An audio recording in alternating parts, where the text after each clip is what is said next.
السلام علیکم ورحمۃ اللہ وبرکاتہ۔ نحمده ونصلی ونسلم علی رسولہ الکریم، اما بعد فاعوذ باللہ من الشیطان الرجیم، بسم اللہ الرحمن الرحیم۔ امن هو قانت آناء اللیل ساجدا وقائما یحذر الآخرة ویرجو رحمت ربہ، صدق اللہ العظیم وصدق رسولہ النبی الکریم، وقال اللہ تبارک وتعالی فی شان حبیبہ ان اللہ وملائکتہ یصلون علی النبی یا ایہا الذین آمنوا صلوا علیہ وسلموا تسلیما۔ اللہم صل وسلم علی سیدنا و مولانا محمد وعلی آل و اصحاب سیدنا و مولانا محمد، معدن الجود والکرم ومنبع العلم والحلم والحکم، وصلاة وسلاما دائما ابدا علیک یا سیدی یا رسول اللہ، وسلم علیک یا سیدی یا حبیب اللہ۔ حمد و صلاۃ کے بعد سب سے پہلے اللہ رب العزت کی بارگاہ اقدس میں یہی عاجزانہ التجا اور دعا ہے کہ اللہ جل شانہ اپنے فضل و کرم سے اپنے حبیب مکرم صلی اللہ تعالی علیہ وآلہ وسلم کے صدقے میں اور اپنی بارگاہ کے نیک بندوں سے نسبت کے طفیل، بالخصوص حضور سیدی و مرشدی آقائی و مولائی استاذی و سندی محبوب العارفین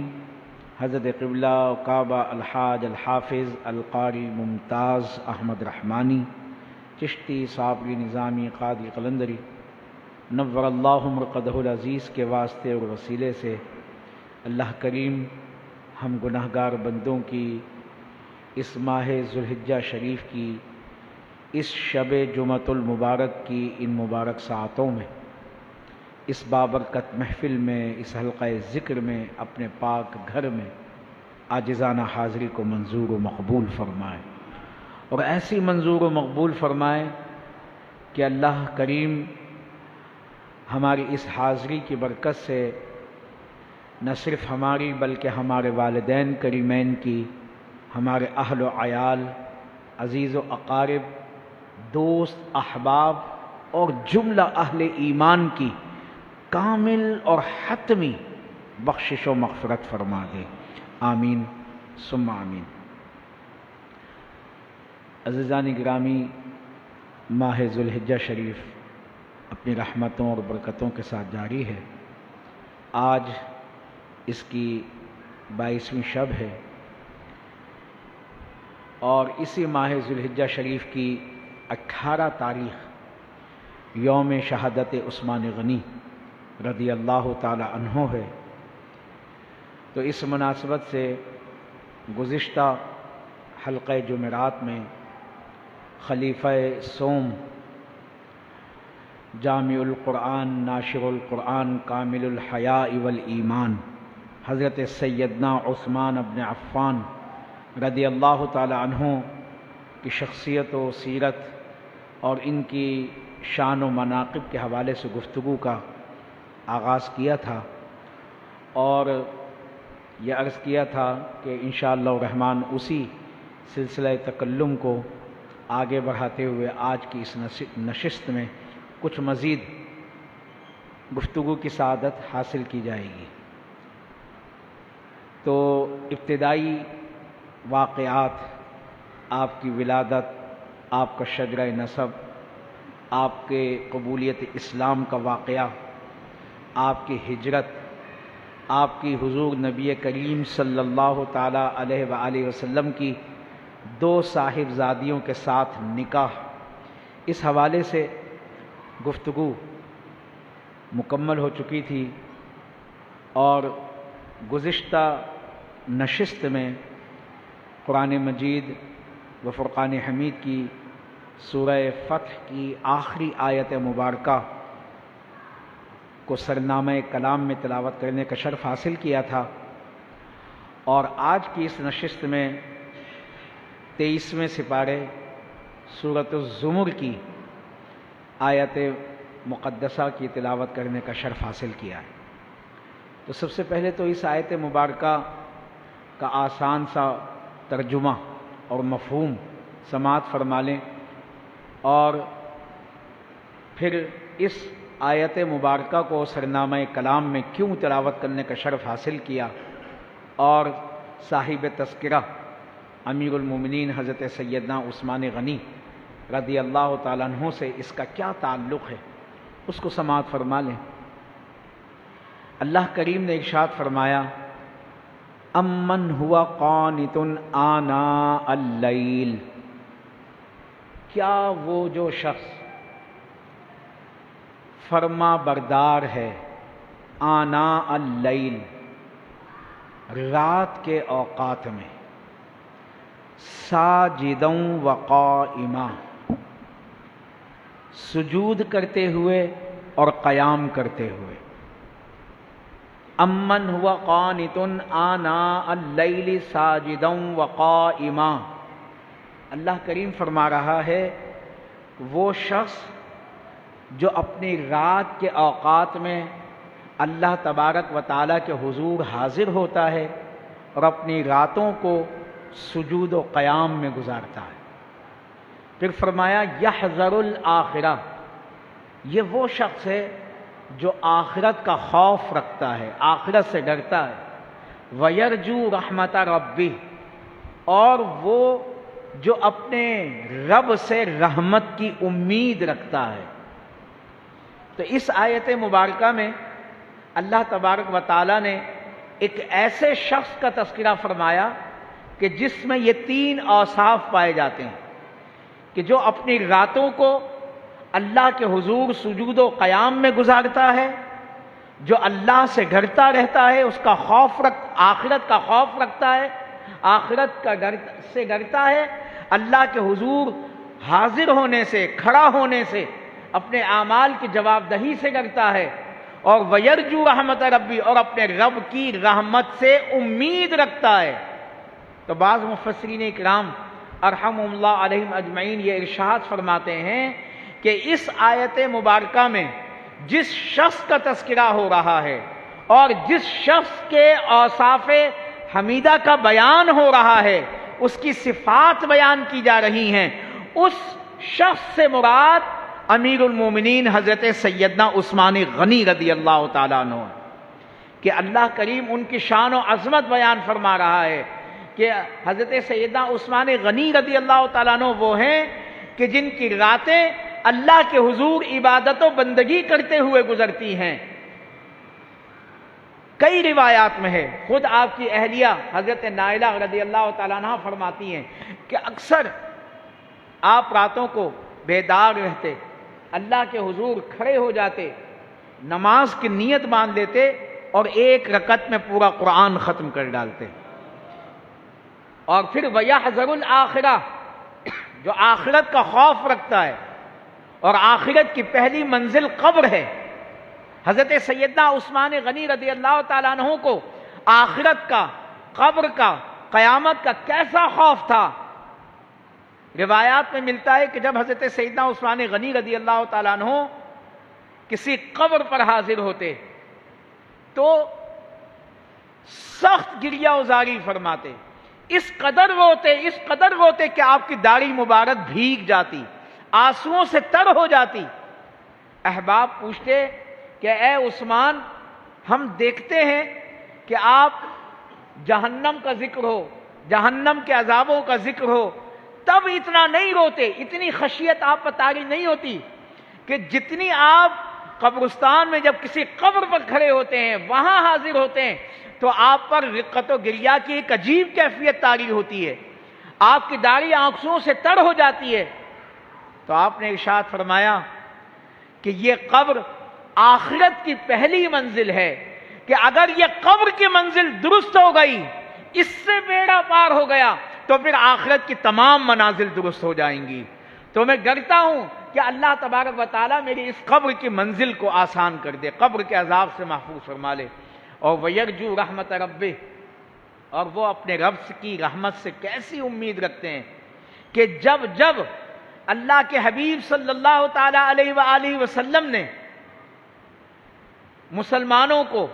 اہل ایمان کو اللہ کی راہ میں خرچ کرنے کی ترغیب دی، جنت کی ضمانت کی سند عطا فرمائی، تب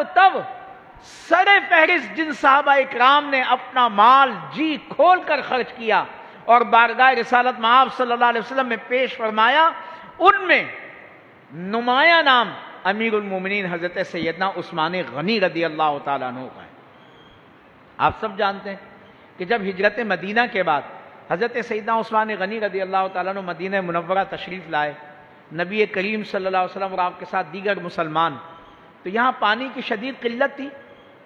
اور وہ کنواں جس سے پانی ملا کرتا تھا اہل مدینہ کو، وہ ایک یہودی کی ملکیت تھا۔ لیکن حضرت سیدنا عثمان غنی رضی اللہ تعالیٰ عنہ نے نبی مکرم صلی اللہ تعالی علیہ وآلہ وسلم کی اس ترغیب پر کہ کون ہے وہ کہ جو اس کنویں کو خرید کر مسلمانوں کے لیے وقف کر دے، میں اسے جنت کی ضمانت دیتا ہوں۔ تو امیر المومنین حضرت سیدنا عثمان غنی رضی اللہ تعالیٰ عنہ کی ذات وہ ذات تھی کہ جس نے اس ترغیب پر لبیک کہا اور اس کنویں کو اس یہودی سے کئی گنا زیادہ قیمت پر خرید کر مسلمانوں کے لیے وقف فرما دیا، اور نبی کریم صلی اللہ علیہ وسلم نے آپ کو جنت کی بشارت عطا فرمائی۔ اور پھر یہی موقع نہیں ہے بلکہ کئی مواقع ایسے ہیں کہ جب اللہ کے حبیب صلی اللہ تعالی علیہ وآلہ وسلم نے حضرت سیدنا عثمان غنی رضی اللہ تعالیٰ عنہ کو جنت کی بشارت عطا فرمائی۔ آپ عشرہ مبشرہ میں سے بھی ہیں، یعنی وہ 10 صحابہ کہ جنہیں نبی کریم صلی اللہ علیہ وسلم نے ان کی زندگی ہی میں جنت کی بشارت عطا فرمائی۔ مسجد نبوی آپ سب جانتے ہیں، نبی کریم صلی اللہ علیہ وسلم نے اس کی تعمیر فرمائی، خود بنفس نفیس اس میں حصہ لیا۔ اس کی زمین کس نے خریدی؟ امیر المومنین حضرت سیدنا ابو بکر صدیق رضی اللہ تعالیٰ عنہ نے خریدی اپنے مال سے۔ لیکن جب مسلمانوں کی کثرت ہوئی، وہ مسجد چھوٹی پڑنے لگی، جگہ تنگ ہونے لگی، تو نبی کریم صلی اللہ تعالیٰ علیہ وآلہ وسلم نے ایک بار پھر یہ اعلان کیا کہ کون ہے وہ کہ جو مسجد سے ملحق قطع زمین کو خرید کر مسجد نبوی کے لیے وقف کر دے تو میں اسے جنت کی ضمانت دیتا ہوں۔ تو حضرت سیدنا عثمان غنی رضی اللہ تعالیٰ عنہ وہ تھے کہ جنہوں نے اپنے مال کثیر سے اس قطع زمین کو خریدا اور مسجد نبوی کے لیے وقف فرما دیا۔ یعنی مسجد نبوی کی زمین پہلے حضرت سیدنا ابوبکر صدیق رضی اللہ تعالیٰ عنہ نے خریدی، پھر اس کے بعد جب اس میں توسیع ہوئی تو حضرت سیدنا عثمان غنی رضی اللہ تعالیٰ عنہ نے کہ مال سے وہ اس میں توسیع کی گئی، اور پھر آپ کے عہد مبارکہ میں بھی ایک بار پھر توسیع ہوئی مسجد نبوی میں، وہ بھی حضرت سیدنا عثمان غنی رضی اللہ تعالیٰ عنہ نے اپنے ذاتی مال سے کی۔ ظاہری بات ہے آپ مالدار لوگوں میں آپ کا شمار ہوتا تھا، لیکن اللہ تعالیٰ مال دے نا تو قلب کا غنا بھی دے، یعنی اللہ تعالیٰ صاحب ثروت بنائے تو یہ قلب کی دولت بھی عطا فرمائے، اللہ کی راہ میں خرچ کرنے کی دولت دے لیکن دل کا غنا نہ ہو، اللہ کی راہ میں خرچ کرنے کا جذبہ اور حوصلہ نہ ہو، تو ایسا مال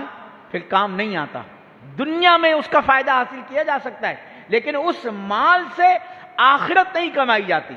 جنت حاصل نہیں کی جا سکتی۔ لیکن حضرت سیدنا عثمان غنی رضی اللہ تعالیٰ عنہ کی یہ شان ہے کہ آپ نے اپنے مال سے ایک بار نہیں کئی مرتبہ آخرت کی کمائی کی اور جنت کی ضمانت نبی کریم صلی اللہ تعالیٰ علیہ وآلہ وسلم کی زبان مبارک سے حاصل کی۔ بلکہ میں نے پڑھا کہ حضرت سیدنا عثمان غنی رضی اللہ تعالیٰ عنہ کو 11 مرتبہ آپ کی اپنی زندگی میں جنت کی ضمانت عطا فرمائی ہے، 11 مرتبہ۔ غزوہ تبوک کا موقع ہے، جیش العسرت ہے، تنگی کا لشکر ہے، گرمی کا زمانہ ہے، مال و اسباب کی، ساز و سامان کی قلت ہے۔ آپ سب جانتے ہیں کہ نبی کریم صلی اللہ علیہ وسلم نے جب دعوت دی جہاد کے لیے اور جہاد کے سامان کے لیے، اسلامی لشکر کے ساز و سامان کے لیے، تو ہر ایک صحابی نے اپنی اپنی بساط اور حیثیت و استطاعت کے مطابق حصہ لیا۔ حضرت سیدنا عبد الرحمن بن عوف رضی اللہ تعالیٰ عنہ نے 4000 درہم اپنے مال سے پیش کیے۔ حضرت سیدنا عثمان غنی رضی اللہ تعالیٰ عنہ نے اس موقع پر اپنے مال سے، جب نبی کریم صلی اللہ علیہ وسلم نے دعوت دی، عطیے کی اپیل کی، تو نبی کریم صلی اللہ علیہ وسلم کی اس دعوت پر لبیک کہتے ہوئے آپ نے پہلے 100 اونٹ بمع ساز و سامان راہ خدا میں پیش فرمائے۔ نبی کریم صلی اللہ علیہ وسلم قبول فرمائے اور خوش ہوئے، لیکن پھر نبی کریم صلی اللہ علیہ وسلم نے دعوت دی، مسلمانوں کو ترغیب دی، تو حضرت سیدنا عثمان غنی رضی اللہ تعالیٰ عنہ جو یہ چاہتے تھے کہ اسلامی لشکر کا سارا ساز و سامان مکمل ہو جائے، اسلامی لشکر تیار ہو جائے، تو آپ نے پھر ترغیب مصطفیٰ صلی اللہ علیہ وسلم پر 200 اونٹ بمع ساز و سامان کے پیش فرمائے۔ پھر نبی کریم صلی اللہ علیہ وسلم قبول فرما کر دعاؤں سے نوازا، لیکن پھر نبی کریم صلی اللہ علیہ وسلم نے ترغیب دی، دعوت دی، یعنی اس کا مطلب یہ تھا کہ ابھی ضرورت باقی ہے۔ تو پھر حضرت سیدنا عثمان غنی رضی اللہ تعالیٰ عنہ نے 300 اونٹ بمع ساز و سامان پیش فرمائے۔ پھر اس کے بعد یہی نہیں بلکہ آپ گھر تشریف لے گئے اور 10,000 دینار مزید لے کر آئے اور آغوش رسالت صلی اللہ تعالیٰ علیہ وآلہ وسلم میں ڈال دیے، اور عرض کی کہ یا رسول اللہ صلی اللہ علیہ وسلم وہ اونٹ بھی بمع ساز و سامان اپنی بارگاہ میں قبول کیجئے اسلامی لشکر کے لیے، اور یہ 10,000 دینار بھی اسلامی لشکر کے لیے راہ خدا میں قبول فرمائیے۔ تو روایات میں یہ ملتا ہے کہ نبی کریم صلی اللہ علیہ وسلم کا چہرہ مبارک خوشی سے کھل اٹھا، اور آپ نے فرط مسرت سے حضرت سیدنا عثمان غنی رضی اللہ تعالیٰ عنہ کو جنت کی بشارت عطا فرمائی، اور فرمایا ما ضر عثمان ما عمل بعد اليوم، کہ اے عثمان آج کے بعد تمہارا کوئی عمل تمہیں نقصان نہیں پہنچائے گا۔ یعنی اس کا مطلب یہ ہو کہ اب حضرت سیدنا عثمان غنی رضی اللہ تعالیٰ عنہ کو زبان مصطفیٰ سے یہ سند مل گئی کہ اب ان کی ذات مبارکہ سے کوئی ایسا فعل سرزد ہی نہیں ہوگا جو انہیں نقصان پہنچا سکے گا۔ تو یہ حضرت سیدنا عثمان غنی رضی اللہ تعالیٰ عنہ کی شان ہے۔ یہی وہ غزوہ تبوک کا موقع ہے کہ جب حضرت سیدنا عمر فاروق رضی اللہ تعالیٰ عنہ نے اپنے گھر کا آدھا مال و اسباب پیش فرما دیا تھا، حضرت سیدنا ابوبکر صدیق رضی اللہ تعالیٰ عنہ نے اپنا سب کچھ نبی کریم صلی اللہ علیہ وسلم کی خدمت میں پیش فرما دیا تھا۔ یہی غزوہ تبوک کا موقع ہے۔ پھر اس کے علاوہ بھی کئی مواقع ایسے ہیں۔ ایک مرتبہ حضور نبی مکرم صلی اللہ تعالیٰ علیہ وآلہ وسلم ایک انصاری کے باغ میں تشریف لے گئے۔ حضرت ابو موسیٰ اشعری رضی اللہ تعالیٰ عنہ آپ کے ہمراہ تھے۔ باغ میں تشریف لے گیا آپ، اور اس کے بعد اس باغ میں جو کنواں تھا اس کی منڈیر پر آپ تشریف فرما ہو گئے، اور اس انداز سے تشریف فرما ہوئے کہ آپ کی ٹانگیں مبارک اس میں لٹکی ہوئی تھی اور منڈیر پر آپ بیٹھے ہوئے تھے۔ آپ نے حضرت سیدنا ابو موسیٰ اشعری رضی اللہ تعالیٰ عنہ کو حکم دیا کہ اے ابو موسیٰ باغ کا دروازہ بند کر دو، اور کوئی آئے تو مجھ سے پوچھ کر دروازہ کھولنا اور نام پوچھنا، اور پھر اندر آنے کی اجازت دینا۔ آپ نے حکم کی تعمیل کی۔ کچھ دیر بعد دستک ہوئی،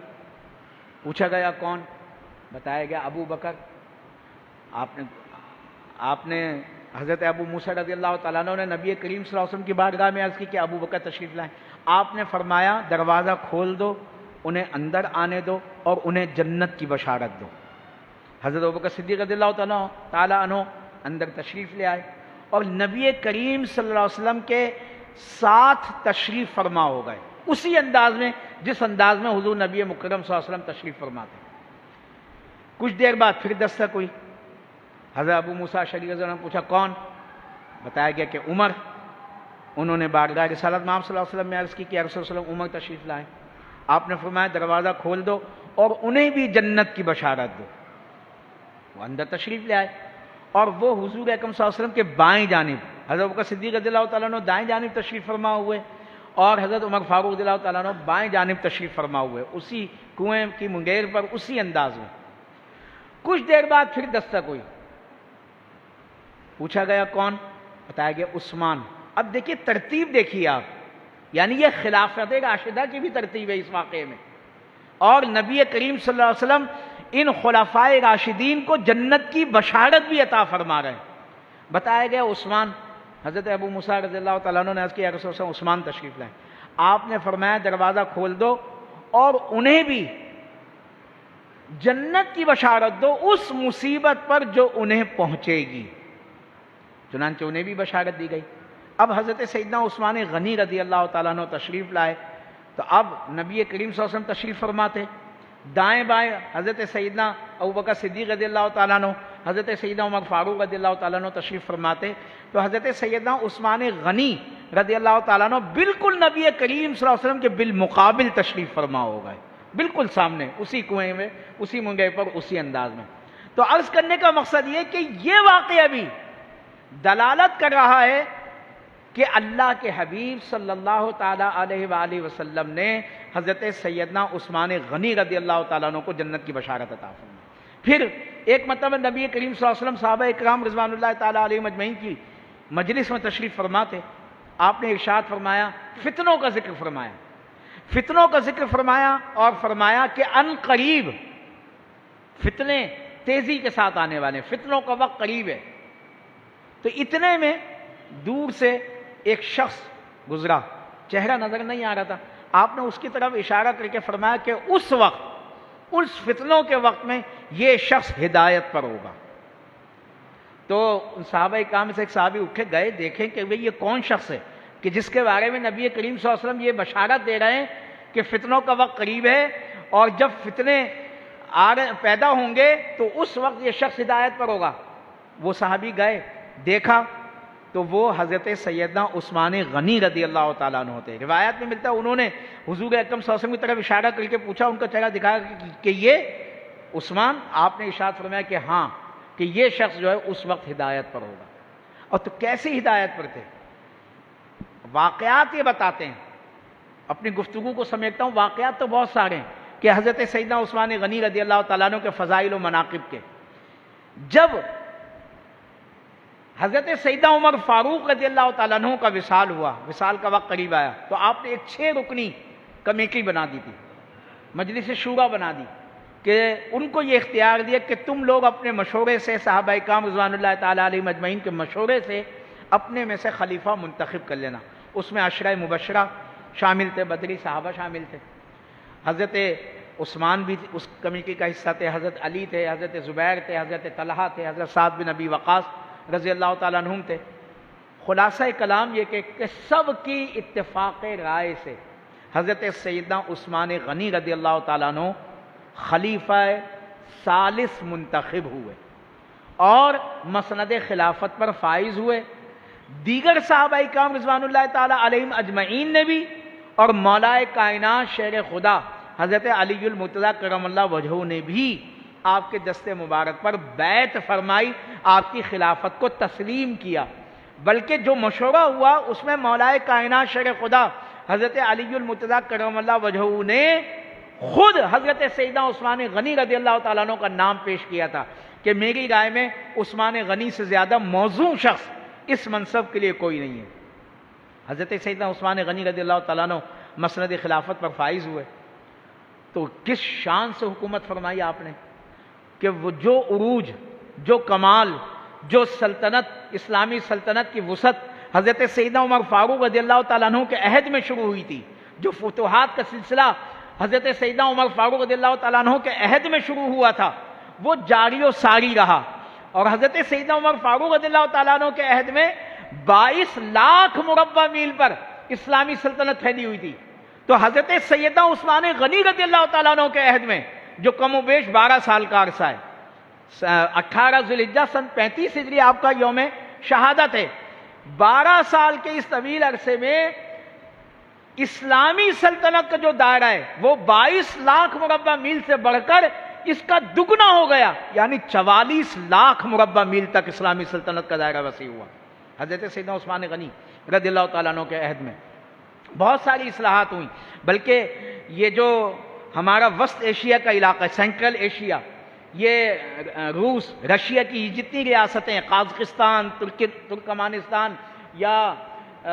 ازبکستان جو اب یہ نئے نام ہے، اس وقت رشیا پرانا نام تھا اس کا، یہ چائنا، یہ ہمارا پورا سندھ کا یہ خطہ، یہ حضرت سیدنا عثمان غنی رضی اللہ تعالی عنہ ہی کے عہد میں فتح ہوا اور اسلامی سلطنت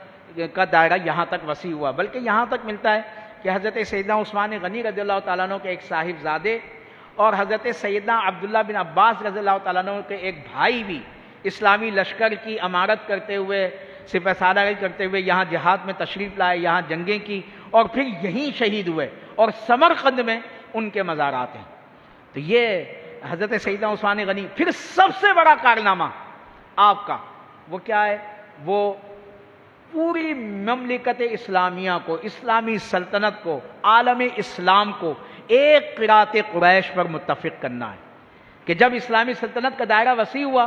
عرب سے نکل کر عجم میں بہت تیزی کے ساتھ اسلام پھیلا،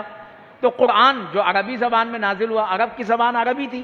لیکن جب عجمیوں تک، یعنی جن کی زبان عربی نہیں تھی، ان تک یہ قرآن پہنچا تو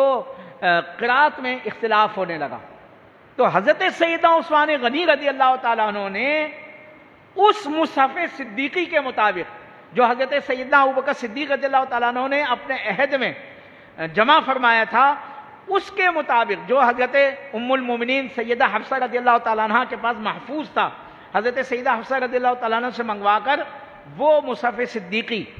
آپ نے اس کی نقول تیار کروائیں۔ کاغذ تو ایجاد نہیں ہوا تھا اس وقت، لیکن چمڑے کے